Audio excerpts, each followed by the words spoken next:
dari aktivitas manusia buatan ya, contohnya tes nuklir bawah tanah ya, atau ledakan explosion lainnya. Oke, lanjut.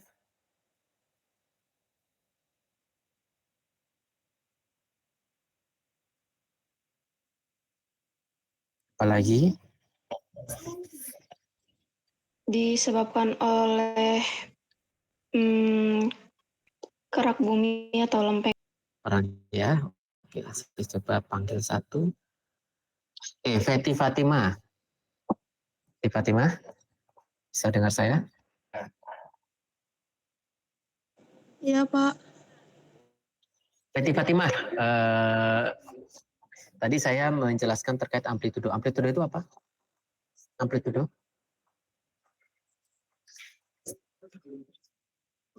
Atau fluktuasi yang ada di gambar ini menunjukkan apa?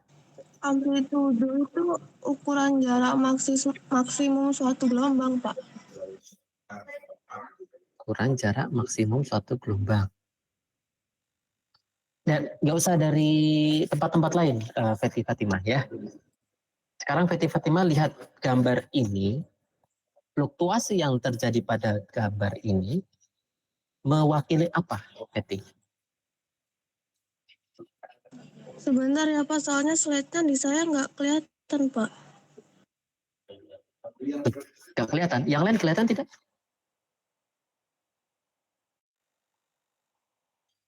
Terlihat, Pak. Kelihatan ya. Oke. Ya sudah, Fetih, panggil satu temanmu. Siapa? Terserah. Willy, Pak. Willy, oke, Willy. Willy, bisa mendengar suara saya, Willy? Halo, cek. Willy? Iya, Pak. Bisa, Pak. Oke, Willy. Slide-nya terlihat? Terlihat, Pak. Oke, ada garis yang berfluktuasi kan? Willy ya? Iya, Pak. Oke, fluktuasi itu mewakili apa, Willy?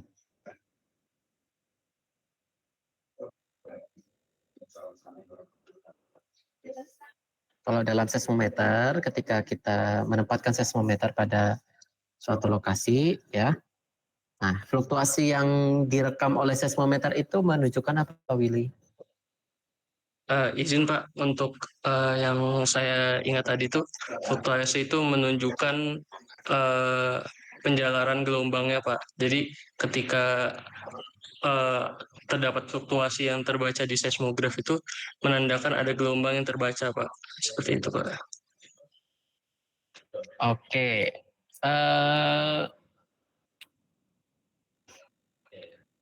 Oke, bagus ya Willy ya.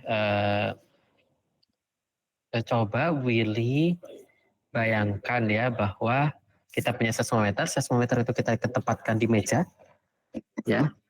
Lalu meja tersebut kita guncangkan, maka fluktuasi yang ada di seismometer itu merepresentasikan apa, Willy? Untuk kasus seperti itu tuh merepresentasikan guncangan yang kita buat ketika kita mengguncangkan mejanya itu, Pak. Oke, jadi besarnya atau besarnya simpangan guncangannya kan, benar ya Willy ya?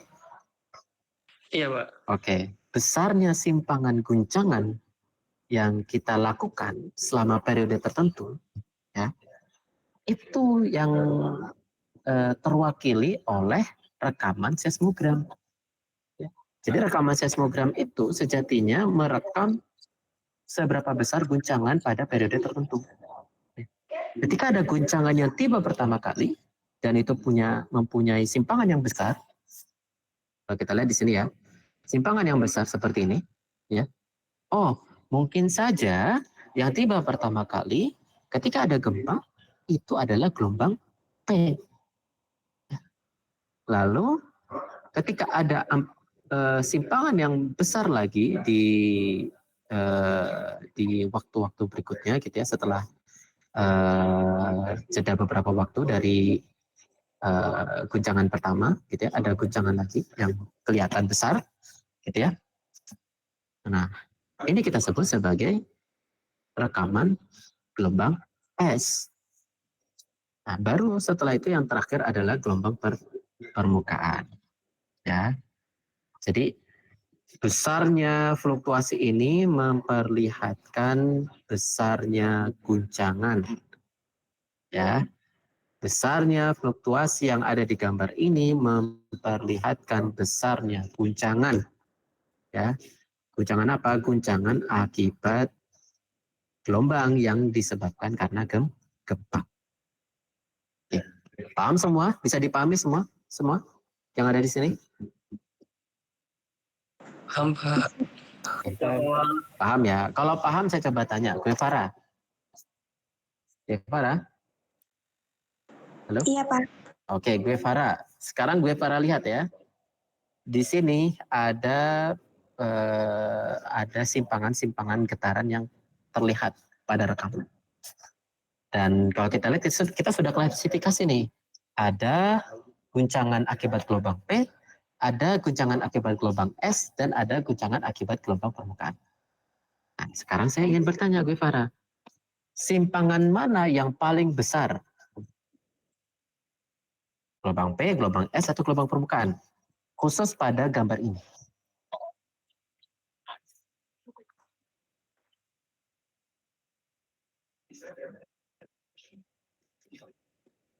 Guncangan mana yang kelihatannya paling besar? Silakan Guevara. Kalau menurut saya, Pak, itu di gelombang permukaan. Oke, bagus ya. Kalau kita lihat ternyata guncangan paling besar ya itu ada di gelombang permukaan. Nah, inilah yang cukup penting sebenarnya perlu kita pahami ya, bahwa gelombang yang paling merusak itu sebenarnya bukan gelombang P maupun gelombang S, tapi gelombang permukaan yang paling merusak. Tapi gini, gelombang permukaan itu tidak tiba pertama kali ternyata. Ya, yang tiba pertama kali ternyata gelombang P. Nah, sehingga ketika ada jeda seperti ini, maka kita bisa membangun early warning system. Kita bisa menerapkan ini karena ada jeda nih. Ketika terjadi gempa yang tiba pertama kali ini gelombang P, sehingga kita bisa mengantisipasi kemungkinan adanya gelombang yang datang lebih besar, yaitu gelombang permukaan. Ya. Dan itu terjadi ya di gempa-gempa, khususnya gempa-gempa tektonik. Ya, ingat ya, yang kita lihat di sini adalah gempa yang disebabkan karena aktivitas tektonik. Patternnya seperti ini, polanya seperti ini. Gelombang P, gelombang S, gelombang permukaan. Gelombang permukaan punya amplitudo yang besar, ya, yang sangat besar seperti itu. Ya. Dari sini ada yang mau ditanyakan atau tidak? Oke, silakan Latif. Izin bertanya Pak, kalau yang kayak gempa susulan itu gimana ya Pak? Oke, nah ini gempa susulan ya. Nah, Latif simpan pertanyaan ini, nanti kita akan coba bahas di klasifikasi berdasarkan waktu kejadian. Ya, nanti coba ditanyakan kembali ya, Latif ya. Baik Pak. Oke, six. Ada lagi yang mau bertanya?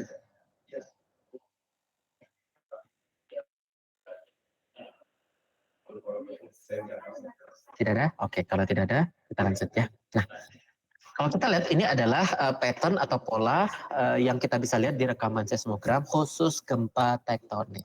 Ya, khusus gempa akibat tektonik. Kalau gempa-gempa yang lain gimana? Gempa-gempa yang berasal dari vulkanisme ya atau explosion itu gimana kelihatannya gitu ya. Nah, untuk gempa-gempa yang disebabkan oleh aktivitas vulkanisme atau gunung berapi ternyata banyak variasinya. Sangat banyak variasi. Ya. Di sini ada beberapa, kita tidak bahas lebih dalam gitu ya. Dan saya rasa ini ada bagiannya tersendiri gitu ya di mata kuliah yang lain, mungkin di vulkanologi maupun di geofisika gunung api ya, mudah-mudahan. Tapi yang saya perlu tekankan, kalau kalian interest sekali gitu ya terkait gempa terkait vulkanologi, ya, atau seismovulkanologi, gitu ya. Biasanya yang kalian hadapi itu rekaman-rekaman yang seperti ini, bukan rekaman-rekaman tektonik. Ya. Gitu. Nah, di sini kita bisa lihat ya bahwa ada tipe rekaman yang vulkanotektonik, yang artinya ada loh gempa-gempa tektonik, tapi ini karena trigger dari aktivitas gunung berapi. Ya. Jadi ketika ada rekahan-rekahan yang berada di sekitaran gunung berapi, lalu dia merilis gempa-gempa, gitu ya. Gempa-gempanya itu di-trigger oleh gunung berapi, maka polanya mirip sekali dengan gempa dari tektonik pada umumnya. Ya.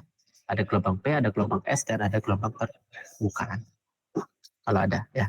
Kalau ada gelombang permukaannya. Yang paling kelihatan itu gelombang P maupun gelombang S. Ya. Nah, ada juga yang eksplosif, ya. Nah, polanya seperti ini, ya.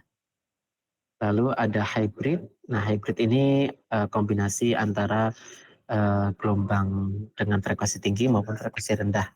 Ya. Lalu long period signal, yaitu rekaman yang khusus untuk merekam gelombang dengan frekuensi rendah saja. Lalu ada micro earthquake, lalu ada volcanic tremor. Jadi volcanic tremor ini adalah rekaman karena adanya aktivitas magma, tekanan magma yang terjadi secara terus-menerus, sehingga menimbulkan getarannya juga terjadi secara terus-menerus dan direkam. Ya. Lalu ada pyroclastic flow, aliran piroklastik. Oke, ada yang tahu tidak aliran piroklastik itu yang seperti apa? Oke, Willy, silakan. Izin Pak, untuk aliran piroklastik sendiri itu contohnya yang di Pulau Jawa itu seperti lahar dingin Pak. Lahar dingin itu dia merupakan tumpukan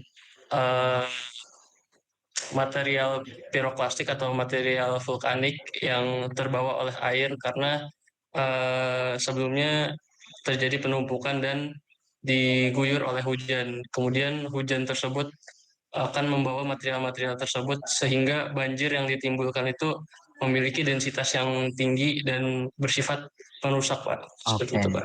Bagus ya Willy ya. Tadi Willy menyebutkan penjelasannya adalah ketika ada suatu material hasil erupsi, jatuhan hasil erupsi, baik itu piroklastik maupun tephra menumpuk di suatu wilayah, biasanya di lereng gitu ya.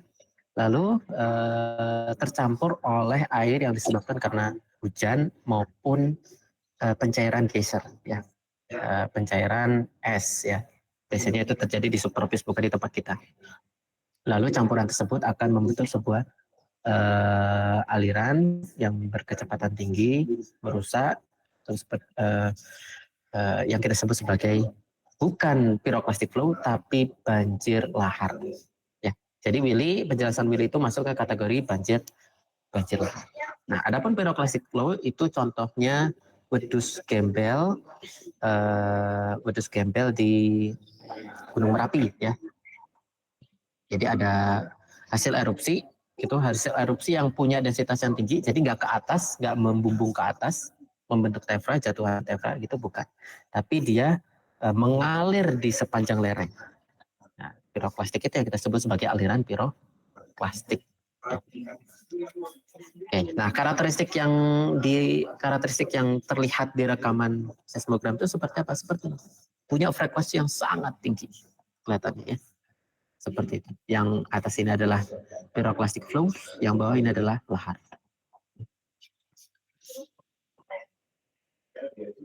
Oke. Nah, ini adalah tipe-tipe seismogram yang bisa kita lihat akibat aktivitas vulkanis ya. Dan saya rasa aktivitas vulkanis ini kita tidak akan bahas lebih detail di seismologi, mata kuliah seismologi ya. Kita hanya akan fokus ke ranah tektonik saja, gitu ya. Untuk pengenalan aja sebenarnya. Nah, adapun untuk explosion, nah bentuknya itu seperti ini. Jadi karena explosion itu dominannya adalah gelombang P yang paling tinggi amplitudenya, maka yang akan terekam juga seperti ini.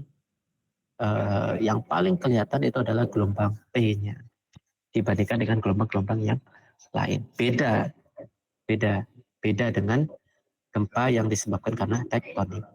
Nah, sehingga gitu ya, seismologis itu bisa menilai ketika ada getaran atau guncangan tanah yang sangat kuat terekam di seismometer, seismologis bisa tahu ini karena aktivitas tektonik atau ini karena ada aktivitas dari negara lain seperti tes bom nuklir dan lain sebagainya ya.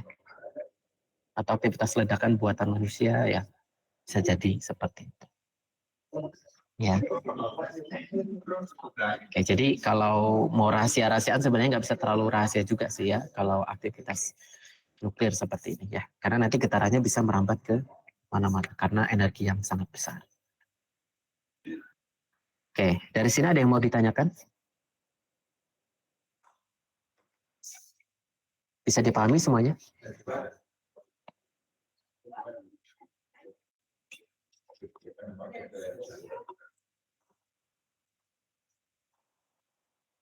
Tidak bisa dipahami?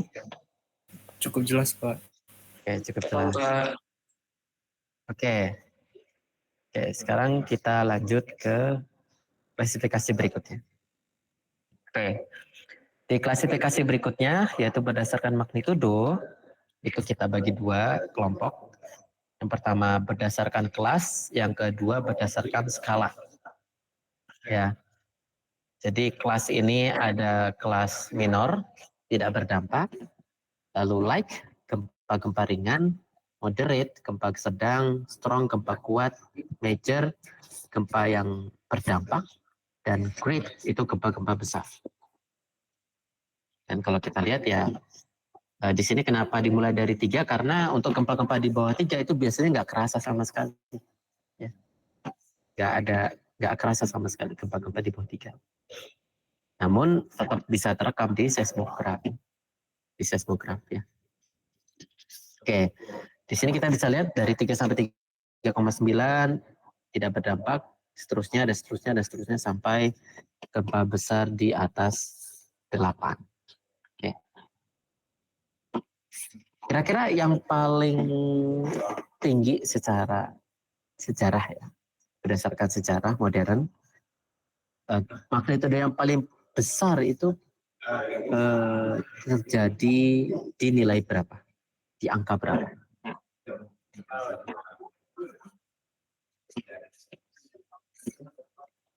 Ada nggak yang oke, silakan Dinda.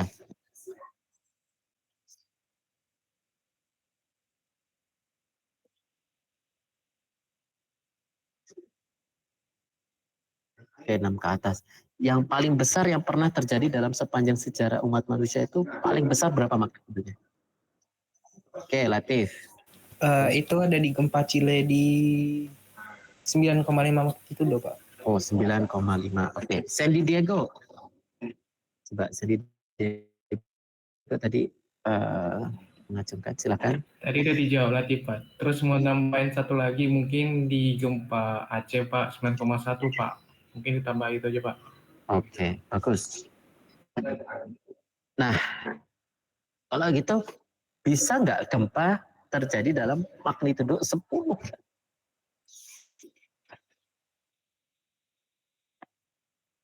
Ada kemungkinannya, Pak. Ada kemungkinan, bisa ya. Tapi itu sangat kecil sekali kemungkinannya. Ya. Kecuali memang ada mekanisme yang sangat dahsyat gitu ya, yang bisa menghasilkan magnitudo 10. Tapi untuk sekarang yang paling tinggi yang bisa dianalisis adalah, atau yang bisa diprediksi kekuatan magnitudonya adalah sampai ke tahapan 9. Baru 9. Ya. Dan mudah-mudahan tidak terjadi lebih daripada itu. Karena gempa 9 saja itu rusaknya sudah sangat parah. Ya. Karena kekuatannya atau energi yang dihasilkan itu sangat-sangat besar. Ya. Oke. Nah, itu berdasarkan kelasnya ya.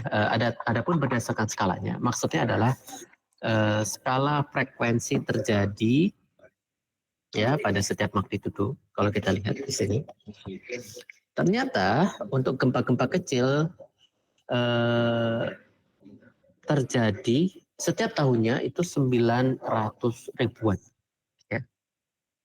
Jadi estimasi kejadian atau frekuensi kejadian gempanya per tahunnya ternyata untuk gempa-gempa kecil itu sangat-sangat sering terjadi. Bahkan saat kita beraktivitas nih seperti ini, melakukan proses belajar mengajar. Mungkin saja terjadi nih gempa kecil skala 2, skala 1 dan lain sebagainya ya.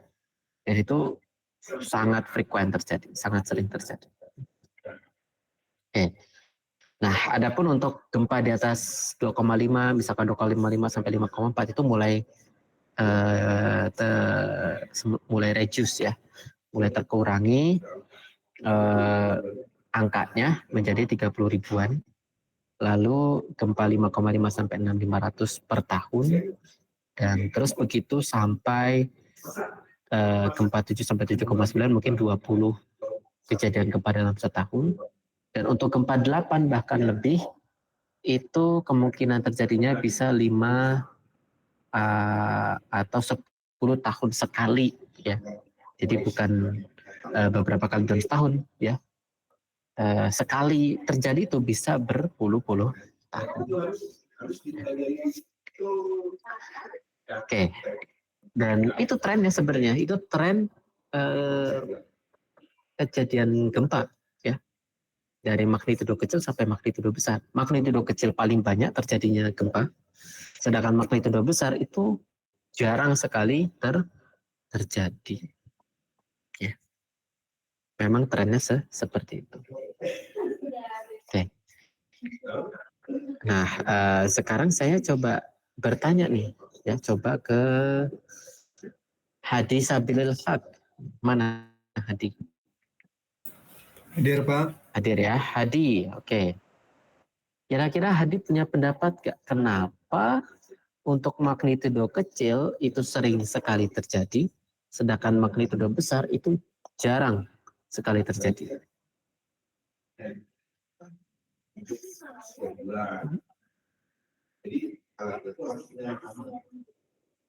Hadi punya pendapat gak?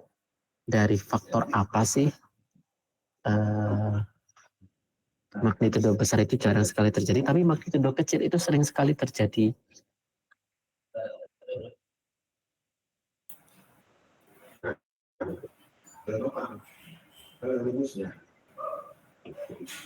Dari pendapatnya Hadi saja.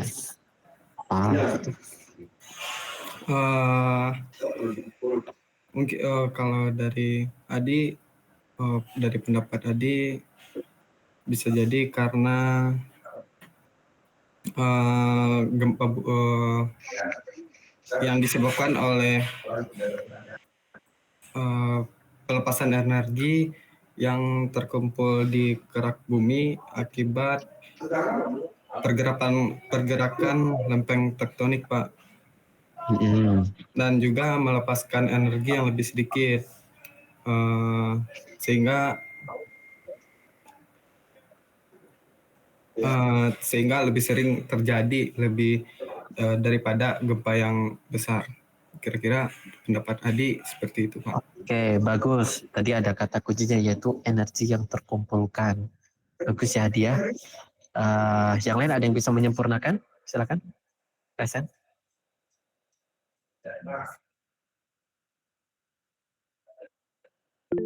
Oke, Sultan Fahri, silakan.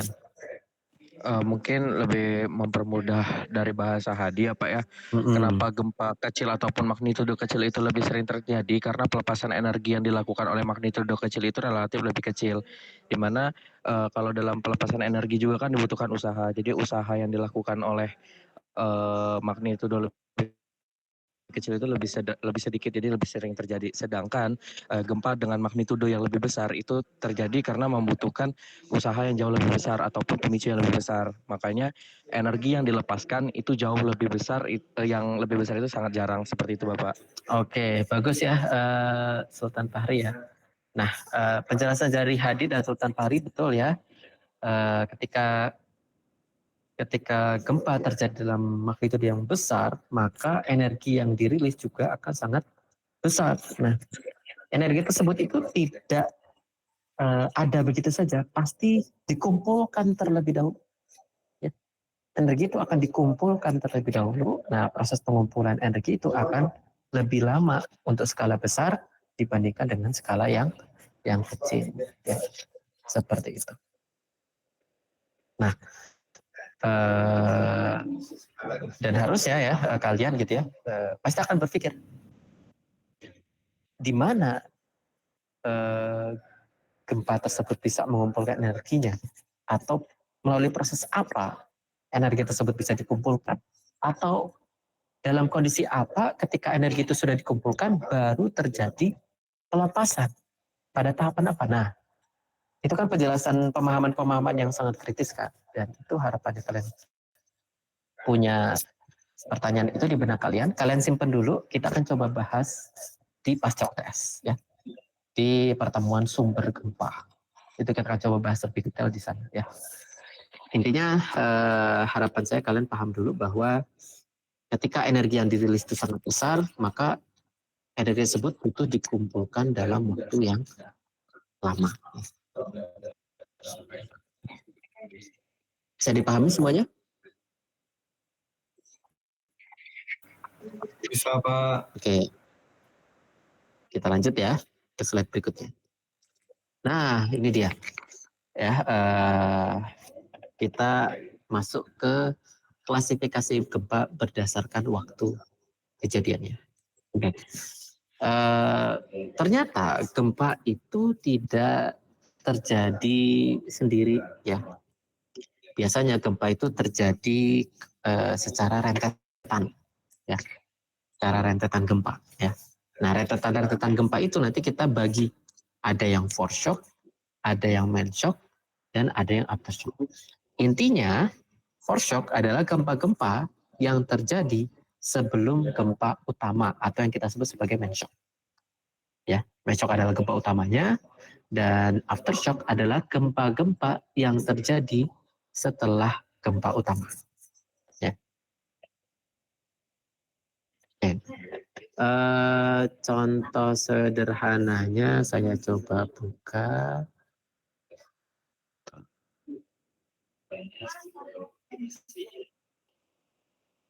Ya, kelihatan ya.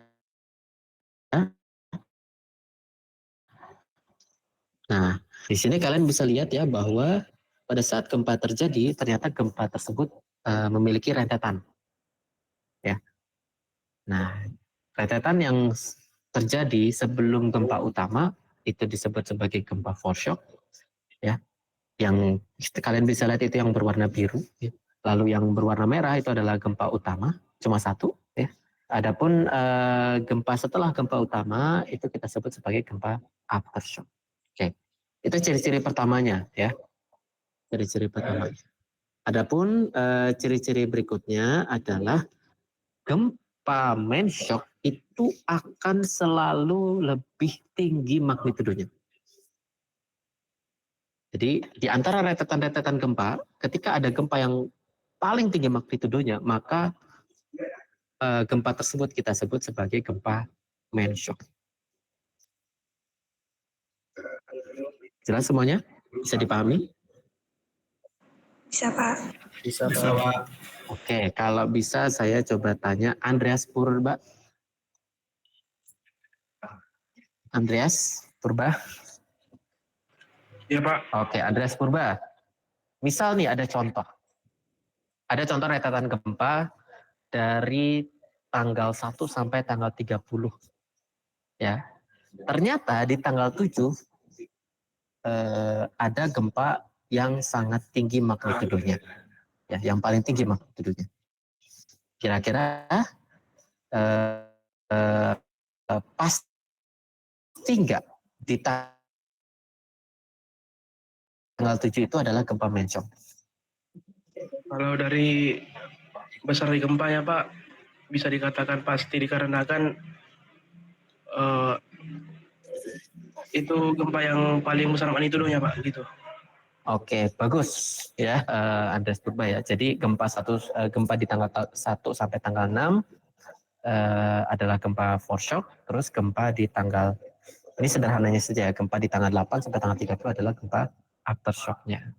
Oke, bagus ya Andreas Purba. Sekarang saya tanya ke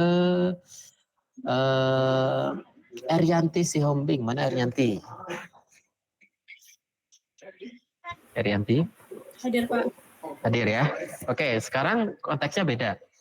ketika ada rentetan gempa dari tanggal 1 sampai tanggal 30, ya, lalu di antara rentetan tersebut ternyata ada magnitudo yang paling tinggi tetapi di tanggal 1. Kira-kira apakah betul gempa yang di tanggal 1 itu merupakan gempa shock? Kalau menurut saya tidak, Pak. Kenapa tidak, Erianti? Karena itu awal mulanya, Pak. Ya, Pak. Oke, Erianti ya. Oke, bagus, kita keep dulu ya. Sekarang kita masuk ke slide ini. Oke. Nah, kalau kita lihat nih di poin yang kedua ya. Di poin yang kedua bahwa tidak semua main shock punya force shock. Yang artinya apa, Rianti? Gempa di tanggal 1 pasti main shock, bukan? Bisa jadi, Pak. Oke, bukan bisa jadi lagi. Pasti itu adalah gempa main shock karena magnitudonya paling tinggi ya. Jadi gitu ya. Dari rentetan gempa tidak semua gempa utama punya force shock. Ya. Ada contoh-contoh yang punya force shock seperti Tohoku Jepang, itu punya force shocknya, tapi ada gempa-gempa lain yang tidak punya force shock. Tiba-tiba langsung aja gempa utama, paling tinggi magnitudonya. Lalu setelah itu terjadi gempa-gempa susulan, ya, atau aftershock. Makanya ya biasanya BMKG itu punya peringatan setelah terjadi gempa. Hati-hati, ada gempa susulan. Karena apa? Karena gempa itu sebenarnya nggak hanya berdiri sendiri, tapi dia punya rentetan gempa, rentetan kejadian. Ya. Seperti itu. Oke ya, itu ya pemahamannya ya, penjelasannya ya. Coba kita langsung ke main shock. Main shock itu adalah gempa paling besar di rentetan tersebut, di sequence-nya. Oke. Lalu untuk aftershock, ya, kalian bisa lihat ya penjelasannya bahwa di poin pertama adalah gempa-gempa yang terjadi setelah gempa utama, itu pasti ya. Lalu di poin kedua lebih kecil dibandingkan dengan main shock, harus ya. Magnitudo yang paling tinggi itu jadi main shock, sedangkan gempa-gempa yang terjadi setelah main shock dan punya magnitudo yang lebih rendah itu adalah aftershock.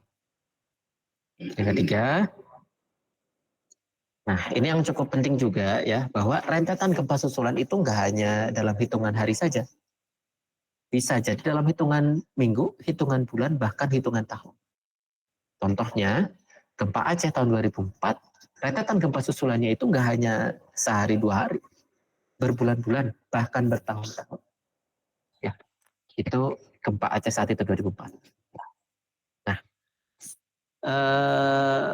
adapun di poin keempatnya, ya, ini suatu hal yang sangat penting. Jadi ketika semakin besar main shock-nya, maka bisa jadi aftershock yang dihasilkan juga memiliki gempa yang cukup besar. Kalau misal nih, gempa main shock-nya 9, bisa jadi gempa aftershock-nya itu di kisaran 7, 6, ya. Bisa jadi, gitu. Ya, dan itu 7-6 gempa dengan magnitudo 7-6 itu ya juga besar sebenarnya. Gitu. Juga punya berdampak minimalnya. Dan semakin lama mereka terjadi. Ya. Jadi semakin besar main shock-nya, semakin lama kejadian gempa susulannya. Seperti itu. Ya. Oke, dari sini ada yang mau ditanyakan tidak? Untuk Latif Zulmi, kira-kira pertanyaan sebelumnya sudah terjawab belum? Sudah, Pak. Mungkin ada pertanyaan lagi. Oke, Pak. silakan. Itu tadi kan Bapak bilang kalau misalkan itu yang di aftershock yang keempat, Pak. Nah, itu kalau misalkan main shocknya itu makin gede, besok aftershocknya juga ikut gede. Tapi ada kemungkinan nggak, Pak? Kalau misalkan main shocknya itu 9, nah aftershocknya itu 4. Itu sama juga kayak misalkan main shocknya itu 6, habis itu aftershocknya juga 4. Yang aftershocknya itu jadi sama gitu, Pak. Nggak selalu lebih gede gitu, Pak, karena main shocknya. Apakah ada kemungkinan, Pak? Oke, pertanyaan bagus ya Latif Zulmi ya. Jadi kalau kita bicara gempa susulan itu kan pastinya adalah gempa yang terjadi karena masih adanya sisa energi yang ada di daerah tektonik tersebut ya, bisa patahan, megatrust dan lain sebagainya. Nah, tergantung ya. Biasanya kira-kira 97% itu ada di main shock, tapi 3%-nya itu biasanya ada di gempa-gempa susulannya atau force shock gitu. Ya. Dan bisa jadi ya seperti apa yang dikatakan oleh Latif, bisa jadi sama-sama punya gempa main shock, tapi yang 19, yang 17 bisa gempa aftershock-nya itu di kisaran 4, 5 dan lain sebagainya. Itu bisa jadi. Jadi bisa jadi seperti itu, tapi kemungkinan ini kan pernyataan umum ya, pernyataan umum. Jadi kemungkinan untuk menghasilkan gempa besar juga ketika gempa utamanya sangat besar itu bisa terjadi. Gitu lagi. Baik Pak, paham Pak. Oke. Ya, silakan Hanif. Baik Pak, izin bertanya. Tadi di penyampaian yang Bapak sampaikan, itu gempa main shock itu adalah gempa yang paling besar frekuensinya. Nah, jika gempa foreshock, main shock, dan aftershock itu frekuensinya tidak berbeda jauh, apakah kita tetap menyimpulkan bahwa gempa main shock itu adalah gempa dengan magnitudo paling besar itu adalah gempa main shock-nya, Pak? Apa kita menghitung berapa kali terjadinya gempa, kemudian kita rata-ratakan atau buat kita lihat frekuensinya seperti itu, Pak? Oke, menarik ini. Kapan suatu gempa itu bukan lagi gempa aftershock ya? Itu maksudnya Hanif ya? Jadi iya Pak, kurang lebih seperti itu Pak. Jadi misalkan gempa foreshock, main shock dan aftershocknya itu magnitudonya hampir-hampir sama, dan itu kapan gempa itu disebut sebagai aftershock dan kapan disebut main shocknya Pak? Oke, ketika hampir sama. Nah, sebenarnya ada satu klasifikasi lagi nih, Hanif ya, yang kita sebut sebagai gempa swarm. Ya, ini coba kita skip dulu.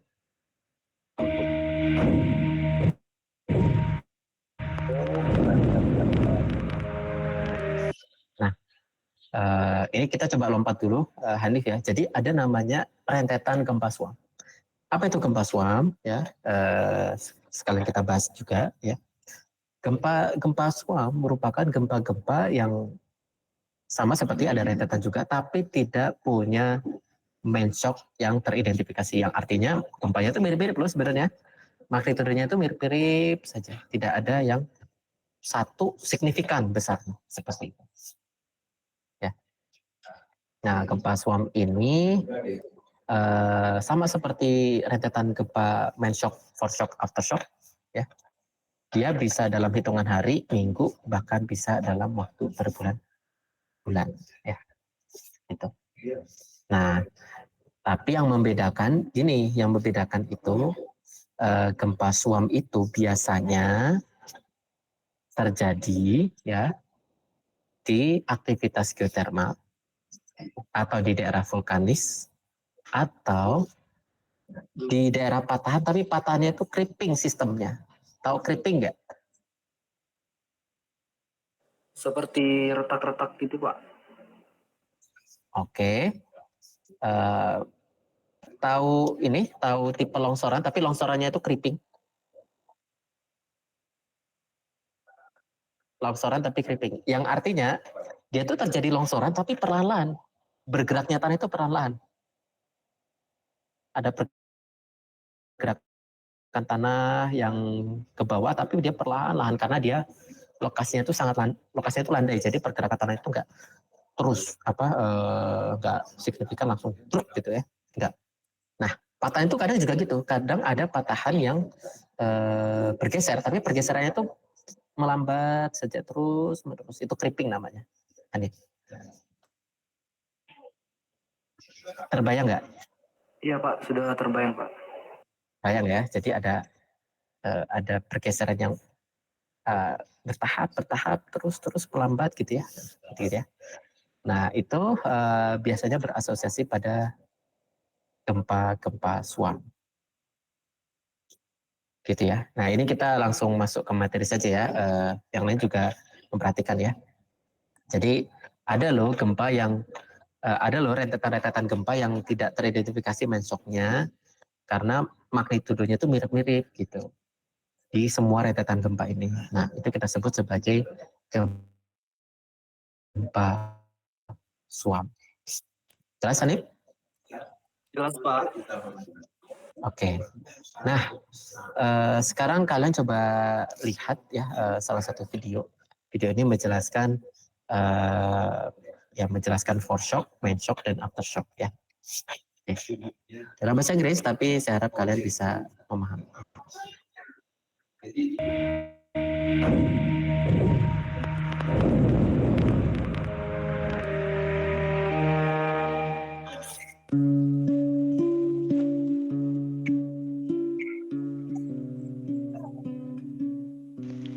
Major and great earthquakes are usually followed by hundreds or even thousands of smaller earthquakes called aftershocks that occur along and adjacent to the fault displaced during the large earthquake.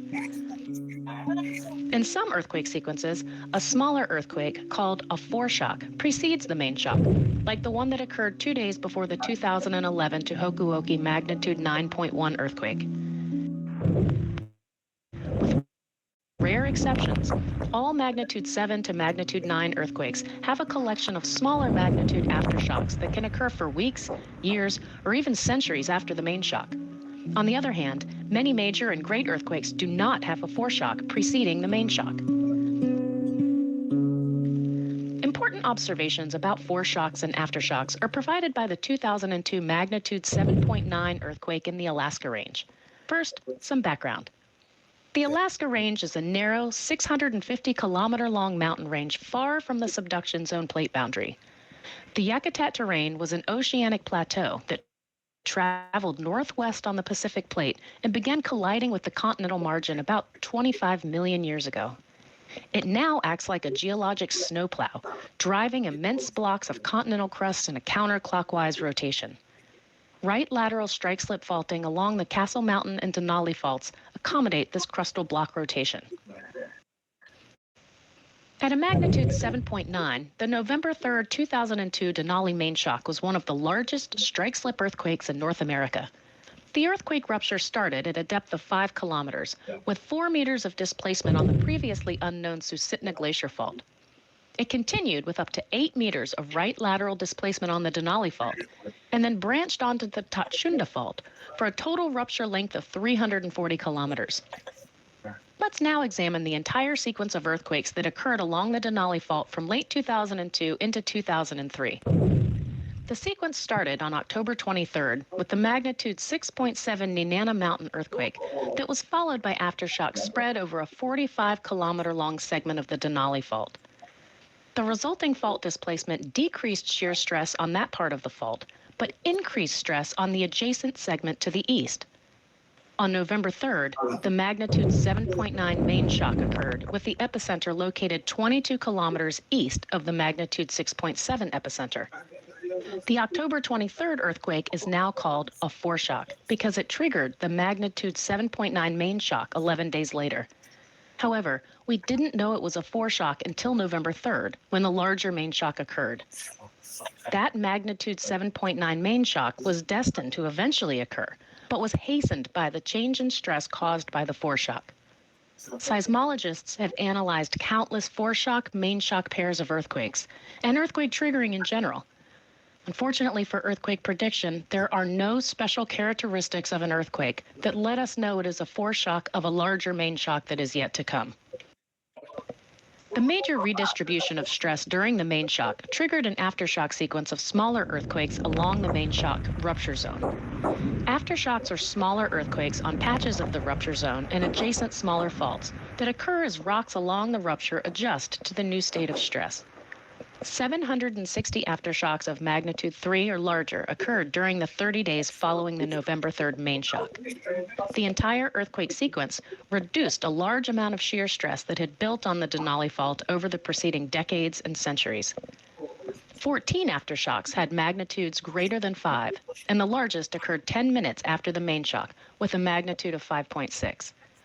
In general, larger aftershocks are concentrated in the hours to days following the main shock. Remember, the magnitude scale is logarithmic, and elastic energy released by an earthquake increases by a factor of 33 with every unit increase in magnitude. So, at a magnitude 5.6, the largest aftershock released less than 1/1000th of the energy released by the magnitude 7.9 main shock. On this graph, we can see that the rate of aftershocks dies off with time after the main shock. This rapid decay in the rate of aftershocks was first studied in detail by Fusakichi Omori, one of the most important figures in the history of seismology. Omori examined aftershocks of the magnitude 8 Nobi earthquake that occurred in central Japan in 1891. The Nobi earthquake is the largest instrumentally recorded inland earthquake in Japanese history. Omori found that the decay of the aftershock rate was best analyzed using a logarithmic graph of aftershocks per day versus days after the main shock. He showed that the rate of Nobi aftershocks decreased with the reciprocal of time since the main shock. This is a general observation now referred to as Omori's law. Plotting data for the 2002 Denali earthquake sequence on a logarithmic graph shows that the decay in the aftershock rate follows Omori's law. In a typical main shock aftershock sequence, 97% of the energy is released by the main shock, while the hundreds to thousands of aftershocks release the remaining 3%. Although only a portion of the energy of an earthquake sequence is released by the aftershocks, the largest aftershocks and the highest rate of aftershocks occur during the critical first hours and days immediately following the major earthquake. This is exactly the time when emergency workers are locating and rescuing injured people from collapsed or damaged buildings. Because those buildings can shift or even collapse during aftershocks, rescuers are at greatest risk when their expertise and service is most important.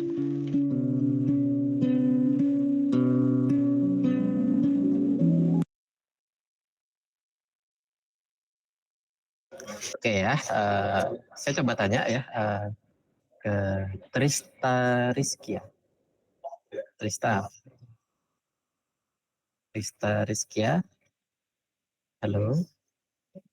Iya Pak, halo. Oke, Trista Rizkia. Kira-kira dari video ini apa yang Trista dapatkan?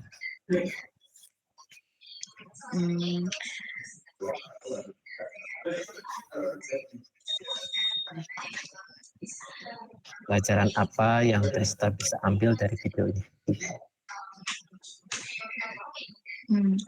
Main shock yang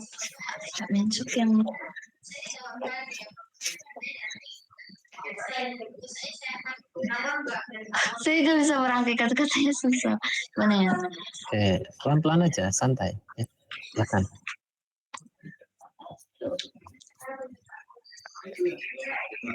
Force shock yang tidak bisa terdeteksi sebelumnya ya, karena apa ya?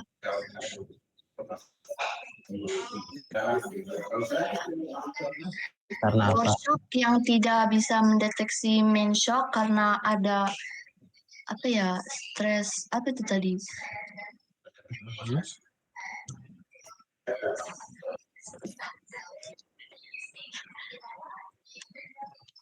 Maksudnya force shock itu kita tidak bisa deteksi apakah itu force shock atau bukan setelah terjadinya main shock. Maksudnya begitu? Iya, betul. Oke, ya bagus ya Trista ya. Jadi salah satu pelajaran yang bisa kita ambil dari video ini, yang pertama adalah kita tuh nggak tahu apakah gempa itu force shock atau bukan setelah kita merasakan sendiri gempa main shock-nya di hari-hari berikutnya. Contohnya, tadi kan kita kasih ilustrasi dari tanggal 1 sampai tanggal 10. Ternyata tanggal 1 terjadi gempa besar. Ya. Gempanya magnitudenya 7. Dan itu diikuti oleh gempa-gempa yang lebih kecil. Ternyata di tanggal 11 terjadi gempa yang lebih besar. Ya, misal gempanya 8. Yang artinya gempa 7 tadi di tanggal 1 itu adalah gempa foreshock. Ya, jadi ini hal yang riskan sebenarnya ya. Kita nggak tahu apakah gempa yang terjadi setelahnya itu hanyalah gempa-gempa atau ternyata itu gempa yang men-trigger gempa utama. Nah, kita nggak tahu. Tadi juga sudah dijelaskan kan di videonya di sebelah sini. Nih, di sebelah sini ya. Sebenarnya gempa dengan magnitudo 7,9 itu ditakdirkan akan terjadi ya, bahasanya seperti itu. Ditakdirkan akan terjadi gempa 7,9. Tetapi gempa 6,7 inilah yang mempercepat terjadinya gempa 7,9 ini. Karena adanya penambahan energi atau penambahan stres, penambahan tekanan yang men-trigger gempa 7,9 ini terjadi lebih cepat dibandingkan seharusnya. Jadi 6,7 jadi foreshock, jadi pen-trigger, gempa 7,9 jadi gempa utama. Gitu. Dan kita nggak tahu gempa 6,7 ini main shock atau bukan setelah kita tahu, oh ternyata di beberapa hari kemudian ada gempa besar, gempa yang lebih besar. Itu ya. Oke, selain itu kira-kira ada yang bisa menyampaikan pelajaran lain yang bisa kita dapatkan dari sini? Oke, ya silakan Latif. Izin menjawab Pak, kalau yang di Alaska tadi itu aftershocknya itu terjadi di sepanjang stresnya atau di sepanjang patahnya Pak. Habis itu juga yang berdasarkan kesimpulan dari yang Jepang tadi itu magnitudo aftershocknya itu dari hari ke hari itu makin kecil Pak. Sekian Pak. Oke, bagus ya Latif Zulmi ya. Jadi gempa-gempa susulan yang terjadi gitu ya, ternyata itu berada di daerah peningkatan stres. Ya, itu biasanya kalian lihat itu di TA kakak tingkat kalian gitu ya, analisis kolom stress change. Gitu ya. Jadi mereka bisa melihat, oh ternyata ada peningkatan nih stres di sini. Nah, peningkatan stres tersebut memicu terjadinya gempa-gempa susulan. Nah, bagus ya Latif ya. Dan ternyata gempa-gempanya itu berada di sepanjang patahannya ya. Oke. Dan sebenarnya ini yang juga penting ya. Misal kalian ikut relawan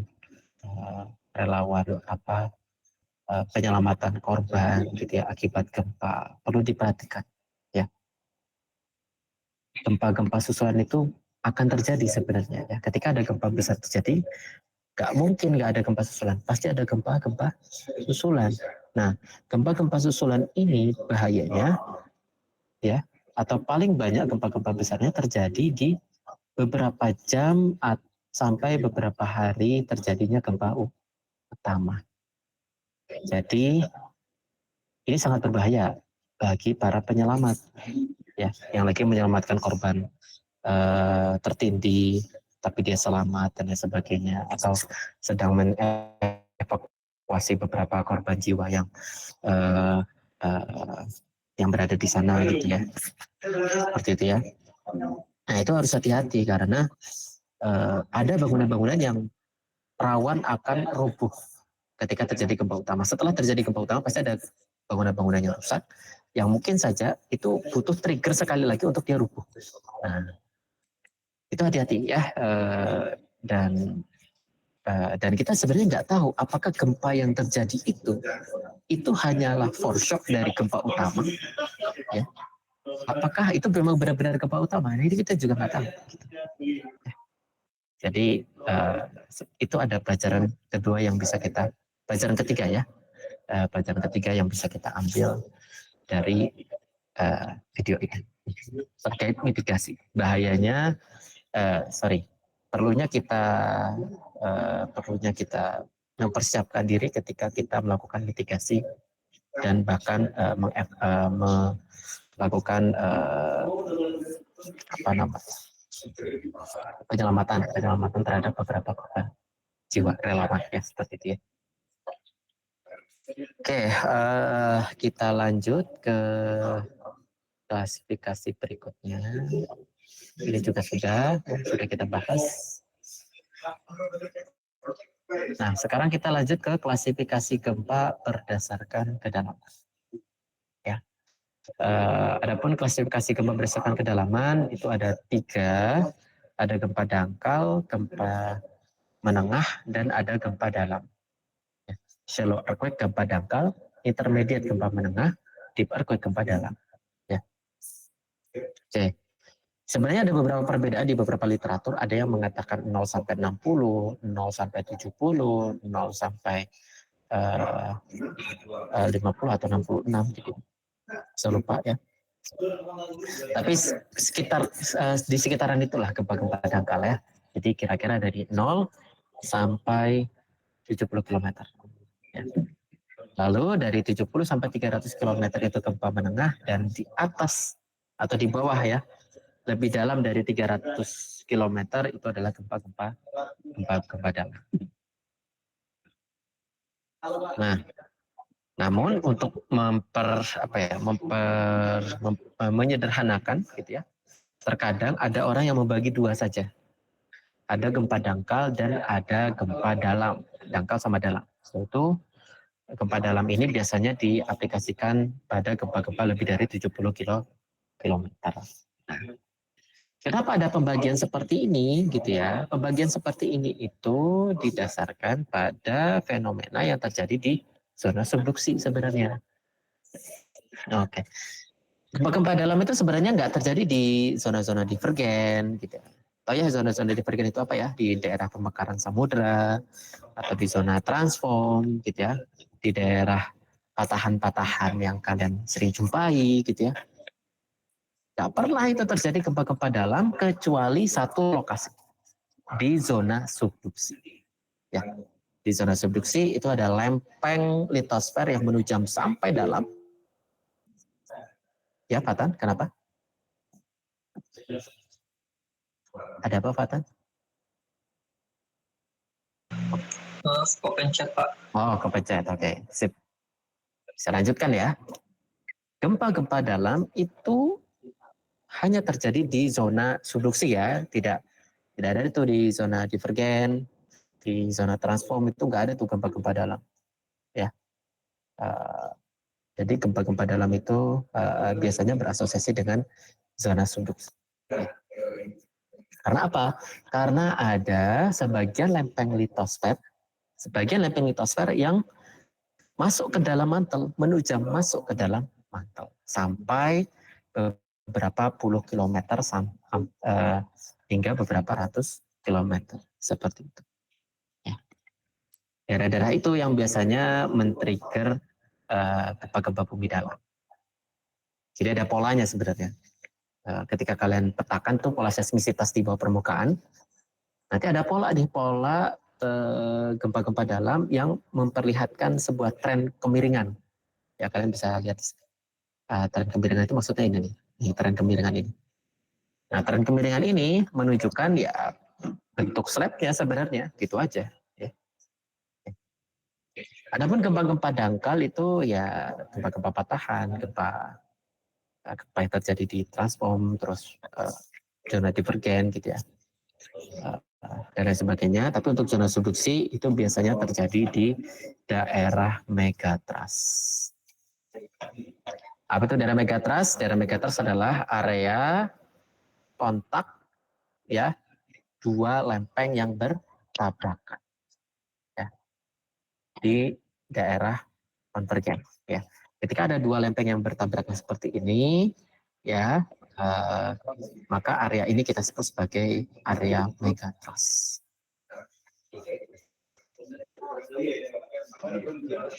Oke, dari sini ada yang mau ditanyakan? Tidak ada? Kita lanjut. Dan pembahasan berikutnya adalah klasifikasi gempa berdasarkan jarak ya. Jarak dari mana? Jarak dari alat rekaman. Oke, perlu dicatat. Jarak yang bagaimana? Ini adalah jarak dari alat rekaman atau yang kita sebut sebagai seismometer. Ya, nanti ada istilah lain yang kita sebut sebagai stasiun. Intinya sama, alat perekam gempa, lokasi alat perekam gempa. Ya. Ketika gempa itu terjadi dekat dengan alat perekam gempa, kita sebut sebagai gempa lokal. Ya, jaraknya biasanya kurang dari 1 derajat. Ya, atau gempa regional yang jaraknya antara 1 sampai 10 derajat. Atau yang teleseismik itu gempa-gempa yang jauh dari alat rekaman itu lebih dari 10 derajat. Tinggal kalian kalikan aja, misal kalikan kasar aja. Kalau 1 derajat itu 111 km, ya berarti lebih dari 10 derajat itu berapa? Kan bisa kalian bayangkan seperti itu. Oke, itu ya klasifikasi berdasarkan jarak. Jadi kalian bisa lihat ya bahwa semakin jauh lokasi gempa dari alat perekam, maka kalian bisa lihat bahwa jeda waktu tiba gelombang P dan gelombang S itu juga akan semakin melebar. Kita tahu ya bahwa kecepatan gelombang P dan kecepatan gelombang S kan beda tuh. Gelombang P lebih cepat dibandingkan gelombang S. Maka semakin jauh posisi gempa dari alat perekam, maka jeda tibanya itu juga akan semakin lebar. Nah, ini akan kalian coba otak-atik ini di pertemuan-pertemuan berikutnya ya, atau di praktikum. Oke. Kira-kira gitu materinya. Ada yang mau ditanyakan tidak?